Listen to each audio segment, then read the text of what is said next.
Hello दोस्तों, कैसे हो आप। आशा रखती हूँ सभी स्वस्थ होंगे, मस्त होंगे और अपनी पढ़ाई में व्यस्त होंगे। दोस्तों, ये हमारे क्वेश्चन सीरीज चल रही है हिंदी को लेकर। हिंदी साहित्य और हिंदी व्याकरण दोनों से संबंधित ये टेस्ट सीरीज हमारी चल रही है। चाहे आप कोई भी एग्जाम दे रहे हो, यदि आप जहाँ हिंदी व्याकरण और हिंदी साहित्य आता है, हर एग्जाम के लिए, हर परीक्षा के लिए महत्वपूर्ण क्वेश्चन होते हैं। क्वेश्चन आरंभ करने से पहले दोस्तों बता देना चाहती हूँ कि यदि आप HSSC रिवीजन क्लास ले रहे हो तो भी आप इसके नीचे ऐप मिल जाएगा, आपको डिस्क्रिप्शन में ऐप का लिंक मिल जाएगा। वहां पर आपको कंटेंट प्लस टेस्ट दोनों दिए जा रहे हैं, तो आप उसका लाभ ले सकते हो। उसके साथ साथ ही ऐप पे आप जैसे ही ऐप को डाउनलोड करते हो, अनेक प्रकार के कोर्स आपके लिए अवेलेबल हैं। हिंदी साहित्य के UGC net, assistant professor, Hindi व्याकरण का स्पेशल बैच दिया हुआ है और हिंदी साहित्य का ये सभी बैच है, इनका लाभ आप ले सकते हो।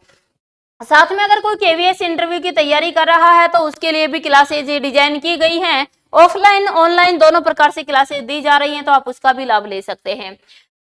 आज का हमारा क्वेश्चन है, तुलसीकृत सामाजिक पद में कौन सा समास है। आप जानते हो 10 क्वेश्चन ये रहेंगे हमारे किसके, हिंदी व्याकरण के 10 क्वेश्चन रहेंगे प्रत्येक दिन की तरह। इसके बाद नई कविता के 10 क्वेश्चन रहेंगे आपके। नई कविता के बाद आपके जो हैं इसमें प्रगतिवाद, प्रयोगवाद और नई कविता से संबंधित 10-10 क्वेश्चन आज रहने वाले हैं। तो जल्दी जल्दी एक बार देखते चलिएगा सभी। पहला क्वेश्चन है, तुलसीकृत सामाजिक पद में कौन सा समास है। लेकिन एक कंडीशन रहेगी दोस्तों कि सभी आंसर देंगे, जितने लोग देख रहे हैं सभी फटाफट आंसर देते रहेंगे ताकि हम कम समय में ज्यादा क्वेश्चन कर पाए। तुलसीकृत तो तुलसी के द्वारा रचित, और के द्वारा है तो आंसर क्या हो जाएगा दोस्तों, हमारा करण तत्पुरुष हो जाएगा। अगला क्वेश्चन है, निम्नलिखित में से कौन सा समास विग्रह सही नहीं है। धर्मपरायण, धर्म में परायण, भयभीत, भय के द्वारा भीत, कृष्णा मित्र है ये तो कृष्ण का मित्र, राष्ट्रपति तो राष्ट्र का पति। जल्दी जल्दी बताएं कौन सा सही नहीं है। आंसर हो जाएगा दोस्तों हमारा बी, भयभीत होता है भय से भीत, भय के द्वारा भीत नहीं होता, भय से भीत हुआ करता है। अगला क्वेश्चन है, पाप पुण्य का सही समास कौन सा होगा। पाप पुण्य में कौन सा समास होगा, जल्दी जल्दी बता दें। अविभाव समास, द्वंद्व समास, कर्मधारय समास या द्विगु समास। आप जानते हो पाप पुण्य दोनों पद बराबर के हैं और दोनों है तो क्या हो जाएगा, द्वंद्व समास। और द्वंद्व का भी के 3 भाग होते हैं, इतरेतर होता है, समाहार होता है और वैकल्पिक होता है। तो पाप पुण्य दोनों एक साथ नहीं हो सकते, या तो पाप हो सकता है या पुण्य हो सकता है, तो क्या आ जाएगा, वैकल्पिक हो जाएगा। अगर इसका समास विग्रह करना हो तो सही समास विग्रह होगा पाप या पुण्य। ठीक है। अगला क्वेश्चन है कि जिसका पहला पद विशेषण और दूसरा पद विशेष से हो उसे क्या कहते हैं। पहला पद विशेषण और दूसरा पद विशेष से हो उसे क्या कहते हैं, जल्दी जल्दी बताएंगे सभी। विशेष से विशेषण का मेल किस में होता है, कर्मधारय समास में। विशेष से विशेषण का मेल या फिर उपमेय उपमान का मेल पाया जाता है कर्मधारय समास में।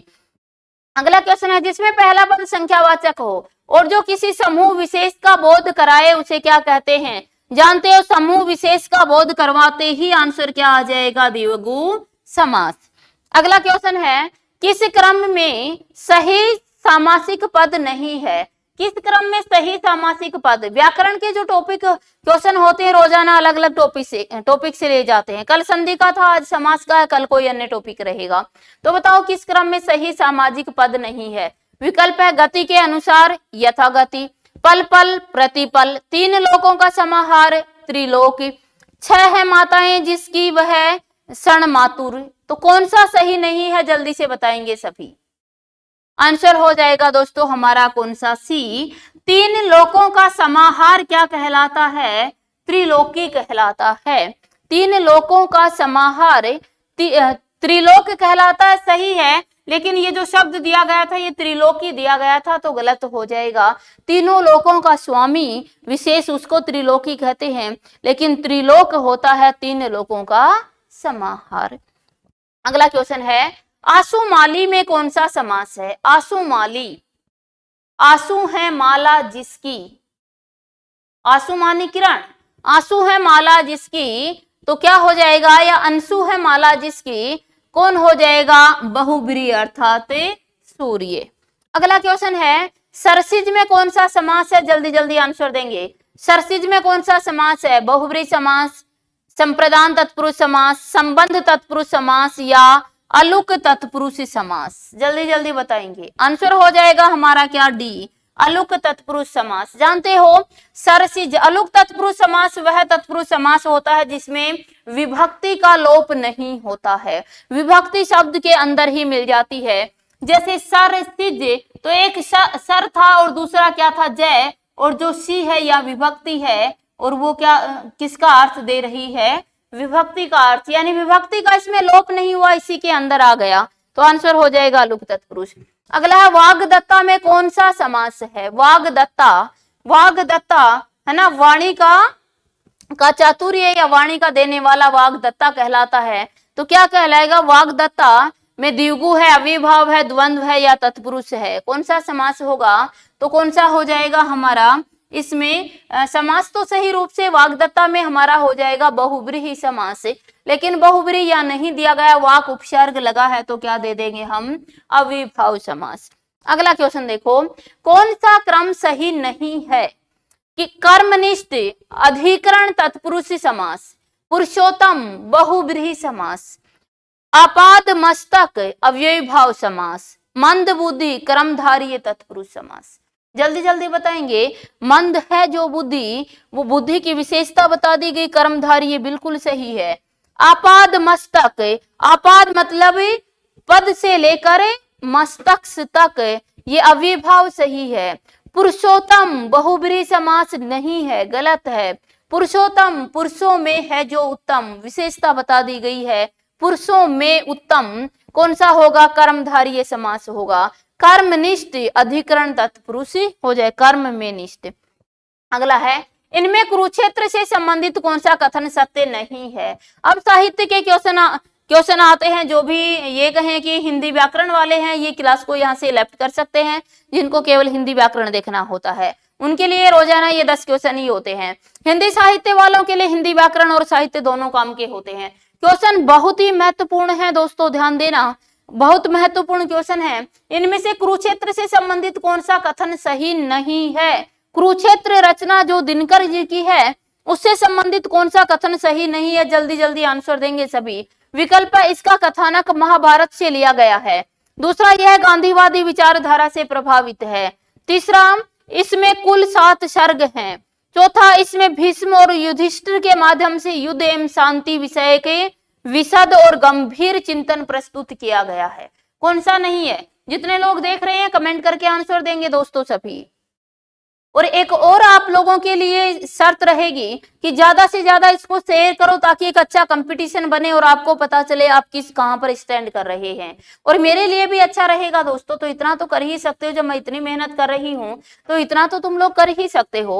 आंसर हो जाएगा हमारा दोस्तों कौन सा? बी, कि वह गांधीवादी विचारधारा से ये प्रभावित नहीं है। बाकी सभी इसमें तो कहा गया कुरुक्षेत्र में तो कि जब तक समस्या का समाधान न हो, जब तक बदलाव न हो, तब तक युद्ध अनिवार्य होता है। और गांधीवादी विचारधारा क्या कहती है? कोई एक थप्पड़ मारे तो दूसरा आगे कर दो, है ना, तो ये कहना चाहती है। अगला क्वेश्चन है कि प्रगतिशील की विशेषता नहीं है, प्रगतिशील काव्य की विशेषता नहीं है। विकल्प है, शोषितों के प्रति सहानुभूति, कल्पना प्रवणता, क्रांति का आह्वान या शोषकों के प्रति घृणा। कौन सा भाव नहीं है? बहुत अच्छा क्वेश्चन है, जल्दी जल्दी कमेंट करके आंसर देंगे सभी। आंसर आ जाएगा दोस्तों कौन सा? हमारा बी, कल्पना प्रवणता इसमें नहीं पाई जाती है प्रगतिशील काव्य के अंदर। बाकी शोषितों के प्रति सहानुभूति, शोषकों के प्रति घृणा भी है, क्रांति का आह्वान भी किया गया है। अगला क्वेश्चन, हिंदी में सोनेट का प्रयोग सर्वप्रथम किसने किया? हिंदी में सोनेट लिखने का प्रयोग सर्वप्रथम किसके द्वारा किया गया था? सभी जानते हो, त्रिलोचन शास्त्री के द्वारा किया गया। अगला क्वेश्चन है, वीर के उपरांत हर विध्वंसकारी और जन विरोधी शक्ति को सर्वाधिक खुली चुनौती देने वाला साहित्यकार कौन सा है? वीर के उपरांत हर विध्वंसकारी और जन विरोधी शक्ति को सर्वाधिक खुली चुनौती देने वाला इसमें से कौन है? कबीर। ये वीर नहीं है दोस्तों, ये क्या है आपका? कबीर है। कबीर के बाद कबीर ने जो खुली चुनौती दी, ऐसी ही चुनौती आगे चल के किस कवि के काव्य में दिखाई देती है? तो किसके काव्य में दिखाई देती है? नागार्जुन के काव्य में फक्कड़ है ना। जैसे हमारे कबीर फक्कड़ हैं, नागार्जुन कहते हैं मैं भी वैसे ही अक्कड़ हूँ, फक्कड़ हूँ, है ना, तो बी आ जाएगा। अगला क्वेश्चन है, अबे सुनबे गुलाब भूल मत गई, अरे अबे सुनबे गुलाब भूल मत गर पाई खुशबू रंगो आप। काव्य पंक्तियों का संबंध किससे है? बहुत महत्वपूर्ण। प्रगतिवाद कविता से, प्रयोगवाद कविता से, समांतर कविता से, या फिर इनमें से कोई नहीं। सभी बताएंगे कि अबे सुनबे गुलाब कुकुर मुक्ता कहां से ली गई है? कुकुर मुक्ता से ली गई है। जल्दी जल्दी बता दे कि किस इसका संबंध किससे है। आंसर आ जाएगा दोस्तों हमारा ए, प्रगतिवादी साहित्य से। अगला क्वेश्चन है, रामधारी सिंह दिनकर की किस कृति को आधुनिक युग की गीता कहा जाता है? गीता है, गीता है ना, पंक्ति प्रचलित है उस रचना के लिए कि यह आधुनिक युग की गीता है, गीता। गीता है, गीता कौन है? कुरुक्षेत्र है। अगला क्वेश्चन है, कुरुक्षेत्र का मुख्य प्रतिपाद्य क्या है? कुरुक्षेत्र का मुख्य प्रतिपाद्य क्या है? विकल्प है युद्ध देश विरोधी प्रवृत्ति है, संसार में शांति समता और न्याय की प्रतिष्ठा के लिए युद्ध आवश्यक नहीं है, युद्ध सदैव मनुष्य विरोधी होता है, जब तक संसार में सद्भावना शांति सभ्यता समता न्याय की प्रतिष्ठा नहीं हो जाती तब तक युद्ध अनिवार्य है। आंसर जानते हो सभी, क्या कहती है कुरुक्षेत्र? कि जब तक समता स्थापित नहीं हो जाती तब तक युद्ध अनिवार्य है। अगला क्वेश्चन है, रामधारी सिंह दिनकर के अनुसार कुरुक्षेत्र में किसका आलंबन लेकर उन्होंने महत्वपूर्ण प्रश्न को कृति में उपस्थित किया है? किसका आलंबन लिया? आलंबन कौन थे वहां पर? नायक नायिका कौन थे, है ना, नायक कौन थे? तो जल्दी से बताओ। देश की जनता, अर्जुन और द्रौपदी का, राधा और कृष्ण का, या भीष्म और युधिष्ठिर का? आंसर आ जाएगा हमारा क्या? भीष्म और युधिष्ठिर को आलंबन रूप में प्रयोग किया गया है। अगला क्वेश्चन है, गीत फरोश किसकी रचना है? जल्दी जल्दी बताएंगे सभी लोग। गीत फरोश किसकी रचना है? विकल्प है धर्मवीर भारती, हरि नारायण व्यास, भवानी प्रसाद मिश्र, हरिवंश राय बच्चन। तो आप सभी जानते हो दोस्तों गीत फरोश किसकी है? ये सभी जानते हैं किसकी? भवानी प्रसाद मिश्र की। माँ भवानी के चरणों में क्या करते हैं? माँ भवानी के चरणों में हम क्या करते हैं? गीत फरोश कर देते हैं। अगला क्वेश्चन है, इनमें से कौन सी कृति अज्ञे की है? अज्ञे की कृति कौन सी है? एक ट्रिक याद आई होगी अज्ञे की कृतियों की आपको, है ना, कि अज्ञानता के कारण भग्न दूत हो जाता है इतना, भग्न दूत इतेलम, अज्ञानता के कारण भग्न दूत हो जाता है इतना कि हरी हरी घास पर क्षण भर बैठ जाना चाहता है, लेकिन इतने में एक बावरा अहेरी आता है इंद्रधनुष को रोंदता हुआ। आगे की ट्रिक आपको याद आ गई होगी, सभी रचना इसी ट्रिक से याद कर लेना कि कहते हैं अज्ञे की रचना क्या है? हरी घास पर क्षण भर, धारा नहीं है ये, हरी घास है, हरी घास पर क्षण भर।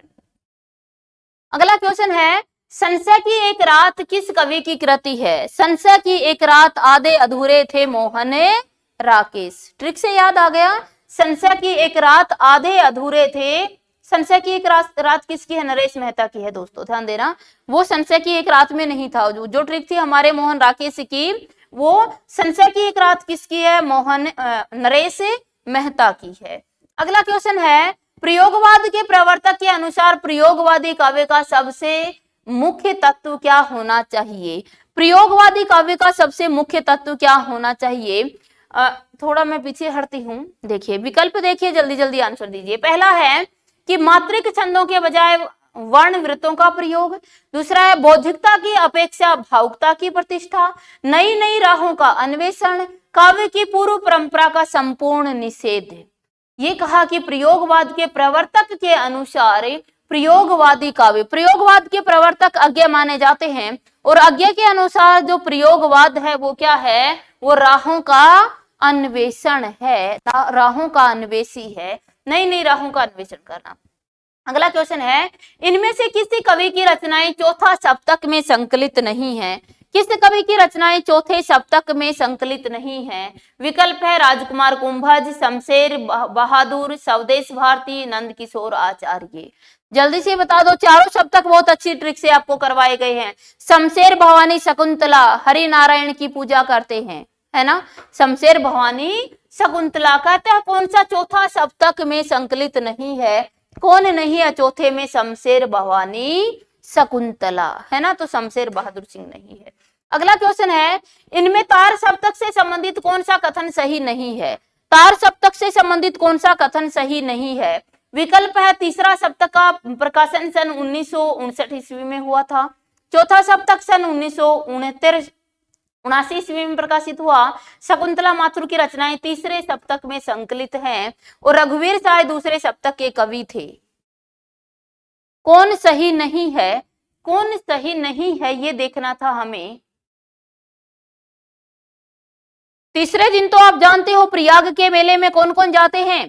प्रयाग के मेले में विजय जाते हैं क्योंकि वो कुंवारे होते हैं, वहां सब कुछ मिलता है कुदरत से और कीर्ति भी बढ़ जाती है। तीसरे सप्तक के अंदर शकुंतला माथुर नहीं है, तो आंसर आ जाएगा क्या हमारा थर्ड।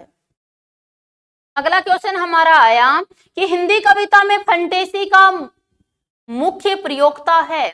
फंटेसी का मुखर प्रयोक्ता कौन है ना। हिंदी कविता के अंदर फंटेसी, जानते हो किसको, मुक्ति बोध को। अगला क्वेश्चन हमारा है, अज्ञे के संपादन में कितने सप्तकों का प्रकाशन हुआ है। अज्ञे ने कितने जो सप्तक है उनका प्रकाशन किया, उनका संपादन किया है। तो आंसर जानते हो कितने हैं, 4 सप्तक हैं। पहले सप्तक को तार सप्तक कहते हैं, फिर दूसरा सप्तक, तीसरा सप्तक और चौथा सप्तक। सभी सप्तक के कवियों को याद करना आपको। पहले को याद करते हैं, यज्ञ राम का करने से मुक्ति मिलेगी, मान बढ़ेगा, नाम बढ़ेगा, गिरजाघर में भी सम्मान बढ़ेगा और भारत भूमि का यशोगान बढ़ जाएगा। इसी तरह से दूसरा सप्तक कर लेना, शमशेर भवानी शकुंतला हरि नारायण की पूजा करते हैं, है ना। लेकिन रघुवीर किसकी, रघुवीर धर्मवीर की पूजा करता है। तीसरे दिन प्रयाग के मेले में विजय नारायण जाते हैं क्योंकि वो कुंवारे होते हैं, कहते हैं वहां सब कुछ मिलता है कुदरत से और कीर्ति बढ़ जाती है। और चौथे में जो पुष्प लेकर स्वदेश की कल्पना करते हैं वो वाली ट्रिक हो जाएगी। आगे बढ़ते हैं। अगला क्वेश्चन है, प्रयोगवादी काव्य के संदर्भ में इनमें से कौन सा कथन असत्य है। प्रयोगवादी काव्य के बारे में कौन सा कथन असत्य है, दिखाई नहीं दे रहा है क्या। क्वेश्चन थोड़ा सा बड़ा है, थोड़ा ध्यान से देखिएगा। थोड़ी स्क्रीन बड़ी करूं क्या, चलिए 1 मिनट करती हूँ, स्क्रीन को थोड़ा सा बड़ा करती हूँ। देखिए अभी बताइए देख करें कि प्रयोगवादी काव्य के संदर्भ में मैं बोल देती हूं। पहला, प्रयोगवाद ने बड़ी बड़ी घटनाओं, बड़े बड़े व्यक्तियों और बड़े बड़े जीवन प्रसंगों के विशाल फलक पर इतिवृत्तात्मक काव्य का निर्माण किया। दूसरा, प्रयोगवादी कवि भावुकता के स्थान पर ठोस बौद्धिकता को स्वीकार करते थे। तीसरा, प्रयोगवादी कविता में मध्यम वर्गीय व्यक्ति जीवन की समस्त जड़ता, कुंठा, अनास्था, पराजय और मानसिक संघर्ष के सत्य की अभिव्यक्ति है। चौथा है, प्रयोगवाद नाम उन व्यक्तियों के लिए रूढ़ हो गया जो तार सप्तक के माध्यम से सन 1943 में प्रकाशन जगत में आई। तो जल्दी से बता दीजिए कौन सा अशुद्ध है। जानते हैं दोस्तों, इतिवृत्तात्मकता प्रयोगवाद की नहीं, किसकी विशेषता है, द्विवेदी युग की विशेषता है। तो आंसर हो जाएगा कौन सा हमारा, आंसर हो जाएगा 1। अगला क्वेश्चन हमारे पास आया दोस्तों कि निम्नलिखित में से क्या नई कविता की प्रवृत्ति नहीं है। नई कविता की प्रवृत्ति क्या नहीं है। विकल्प है, क्षणवाद के प्रति नकारात्मकता, जीवन मूल्यों के प्रति स्वीकारात्मकता दृष्टि, जीवन के प्रति आस्था, जीवन को पूर्ण स्वीकार करके उसे भोगने की लालसा। क्या नहीं है नई कविता में, क्या नहीं है, क्षणवाद के प्रति नकारात्मकता नहीं है, क्या है, सकारात्मकता है। अगला क्वेश्चन आया, धूमिल की रचनाएं कौन सी हैं। इनमें से धूमिल की रचना बताना है। सुदामा पांडे धूमिल कहते हैं कल मिलना मुझे संसद से सड़क तक, है ना। तो क्या है, संसद से सड़क तक कल सुनना मुझे, आंसर हो जाएगा 1। अगला क्वेश्चन हमारे पास आया कि लघु मानव की धारणा किसकी प्रवृत्तिगत विशेषता है। लघु मानव की धारणा किसकी प्रवृत्तिगत विशेषता है। विकल्प है, नई कविता की, प्रगतिवाद की, दलित विमर्श की या छायावाद की। जल्दी जल्दी बता दो। लघु मानव की धारणा, लघु मानव की धारणा किसकी है, जल्दी से बताएंगे सभी आंसर।